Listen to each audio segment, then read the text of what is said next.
I don't remember which goes where. Connect the negative to the positive, but not the red negative to the blue positive. The blue positive to the red negative. Okay, got it.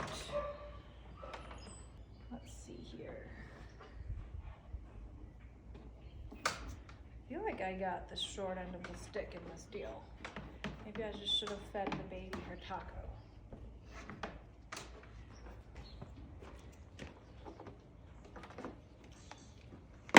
Okay, so the red goes on the positive.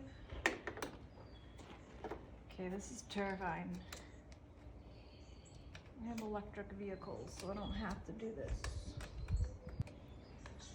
Technically, the electric vehicle is one big battery, but it's battery I don't have to charge. Okay, let's plug that bad boy in and see what happens. I feel like this should be plugged in first. So we're gonna take these off. Plug this in first. Okay. Black. And red. I'm gonna stand back because it's been a long time. You need an electric shock, bro. That one has 20 batteries in it. They're not batteries you have to charge.